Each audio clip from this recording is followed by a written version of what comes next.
What in tarnation? Women! That's them damn women again. With their social movements, the SJWs, the feminisms. They're coming to take my Call of Duty next! No. No. You're all coming with me. Daddy won't let them hurt you. Daddy won't let them hurt you.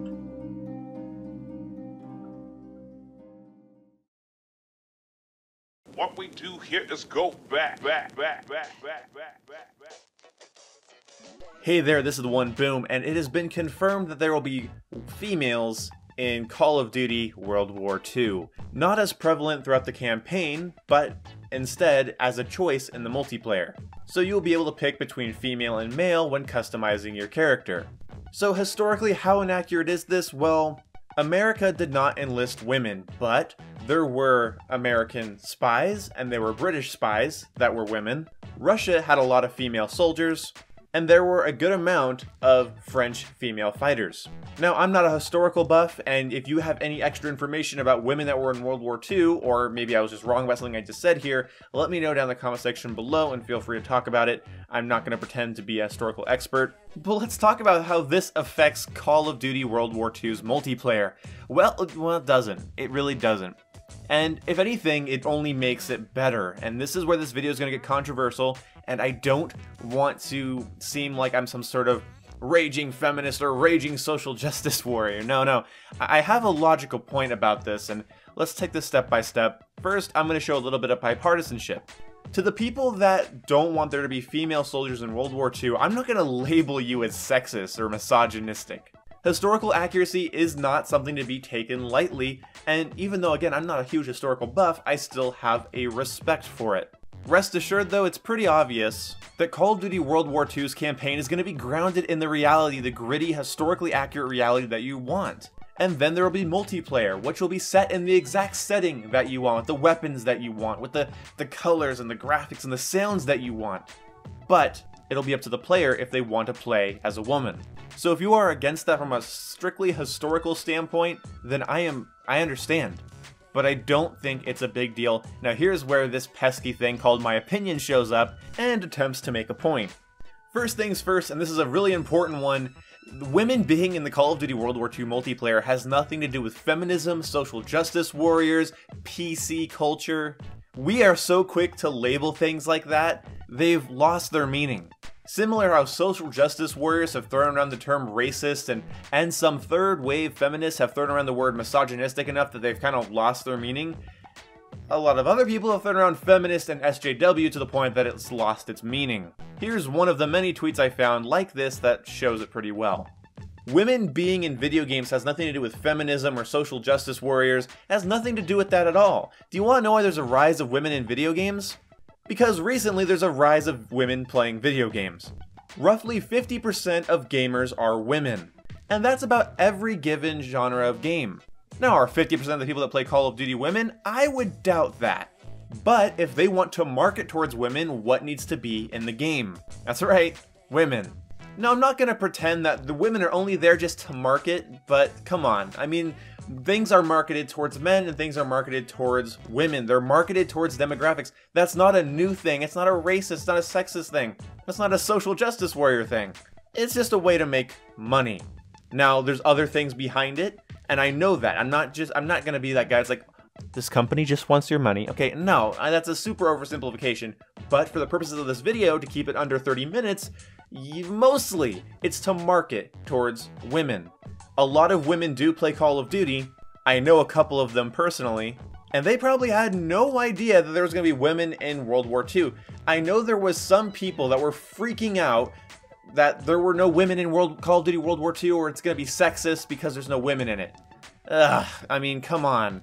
How about you indulge me in this for a second? Let's just say that every video game you play works like a teleporter to a different world. It's pretty corny, but let's just pretend that's what it is, because it's interactive, it's an interactive medium of entertainment, and it's not the worst parallel I could draw. So when you go to boot up any video game, you are kind of teleported into that game's universe. Regardless of gender or whatever, you are subject to that game's rules and how to play it. So when you boot up Call of Duty World War II, you'll be greeted with 3 different things. A campaign set in realism and historical accuracy. A multiplayer where people from all over the world get together and shoot each other in the face for kill streaks and prestige. People talk about overpowered perks, overpowered weapons, the best way to get this kill streak, the best way to raise your KD, and we hit scan each other to fucking death. In this mode, women can also be teleported into the setting of Call of Duty World War II. Let me summarize that for you bros. When the chick sits down to play her video game, she boots up the— I'm so condescending right now.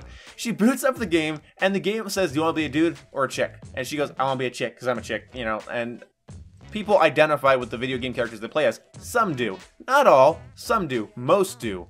Actually, the identification part of your brain goes into overdrive when you're playing an interactive game for a certain period of time. Some people don't have that, and guys play as girls, girls play as guys because they don't give a shit. But for most of the population, they sit down and they want to identify with the character on screen. The third mode in Call of Duty World War II is a mode where you fucking fight off the undead!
Like, my god, here's where the fucking argument breaks down. People hear that Call of Duty is in World War II. Awesome. People hear that it's gonna be boots on ground and back to reality.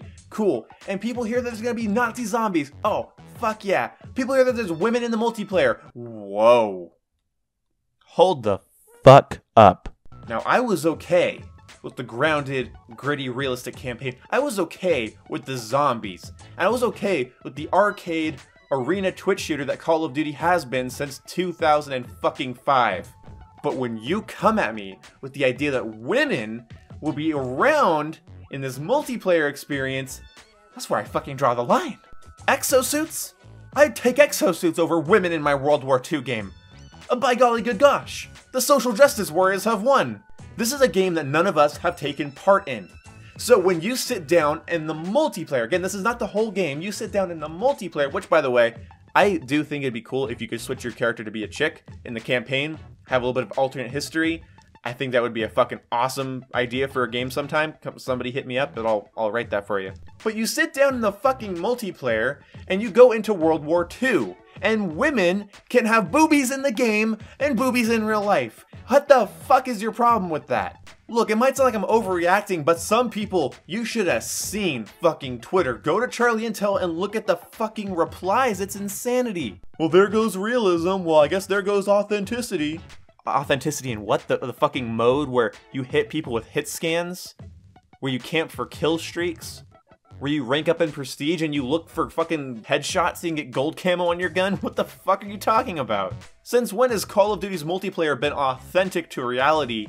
All this messes with is one small portion of the setting. Now, I do understand if you don't like it. Again, I'm not gonna brand you as sexist because you don't like it. You might just be into history. You might just be a historical buff. But what happened when MWR added female soldiers and people flipped their shit? There's nothing unauthentic about women in MWR. Were they in the original game? No. But what does it fucking matter? And I feel like it's the same people freaking out now, mixed in with some people that are genuinely concerned about the historical accuracy of the multiplayer setting. Whew. But the first thing that you should see when you boot up the game is multiplayer, campaign, zombies. As soon as you see that Z word there, your whole notion of an authentic World War II experience would be crushed, right? Because when you're doing your arcade fucking Twitch shooter bullshit and women show up, if that pisses you off, then just the idea of killing undead Nazis might piss you off as well. In the brave battles of World War II, no, not many women can be found, especially compared to the men that were there. But you'll be happy to hear that the battles of World War II were not 6v6 matches that last 10 minutes, 13 at most. I made this point during Battlefield 1. You don't get to just be like, that's historically inaccurate, that's historically inaccurate, that's historically inaccurate, and then like when somebody points out the other inaccuracies that you were first ignoring, you go, oh, those don't matter. Seriously? You're gonna overlook the zombies mode? The hit scans? You're gonna look over all of what Call of Duty is and what it has been and focus on the fact that a girl might be able to shoot you as a girl in Call of Duty. What the fuck? I guess the reason I'm making this video is because just the notion that there will be people that either do not buy Call of Duty World War II because of this, they don't boot up the multiplayer because of this, or when they do, they're gonna constantly bitch at the idea of female soldiers. That irritates me. It will not affect the gameplay. So basically, let me nutshell this. Now, I've explained the nutshell argument and how it's a really bad habit to get into, but now that I've fully explained my point, and I've pointed out some of the hypocrisies here and some of the weirdness, and basically how it really just doesn't affect the game. By the way, it doesn't affect the game for you as a dude that doesn't want it. For a woman, it actually probably is cool that they feel represented in a multiplayer shooter, again, where you camp for score streaks, la la la la la la. I don't want to be a broken record here. But in a game with a grounded campaign, crazy undead zombie killing, and multiplayer, the idea of female soldiers does not blow my fucking mind. I knew this was gonna happen. I was hardly surprised when I heard about it. History is important, but history wasn't 6v6 matches against people on Xbox Live, PSN, or fucking Steam. Multiplayer is a community experience, and feeling included, feeling represented there is not an inherently bad thing. In fact, it's not a bad thing at all. So similar to the situation with the new Beauty and the Beast movie, where there was a homosexual character, and people were appalled at the idea of a homosexual character in this movie, when the movie is fucking about a young woman falling in love with a giant hairy monster. I mean, you want to talk taboo? Bestiality's a fucking thing. The only reason he turns into a human at the end is because it doesn't want to imply that they had monster sex. So yeah, in a game with zombies and a grounded campaign, women in the multiplayer are just too much. We forget when we hear terms like social justice warrior and feminism, you hear the word offended, you think triggered. And the hunt for these kind of terms and people that fit these labels has made it so that just the idea of women being in a World War II game actually ends up triggering them. This wasn't added to the game to protect snowflakes or liberals. This fucking needs to stop. It's here because women are a part of the Call of Duty community, and the Call of Duty community is built around the multiplayer. And they deserve representation, whether it takes place in the Revolutionary War, the Civil War, World War I, World War II, so on and such forth. Thank you guys so much for watching. If you enjoyed this video, like and subscribe. If you didn't enjoy this video, let me know down in the comment section below. Maybe I can change your mind, maybe my fans can change your mind, or at least we can get a discussion out of it, because those are always important. I understand my opinion won't be popular with some of you, and I will get those crazy fucking people that will not watch this video all the way through and leave a ton of hate in my comment section. I'm fully prepared for that. I have armored up for that shit. Anyway, I hope you guys enjoyed. I will see you when I see ya. Goodbye!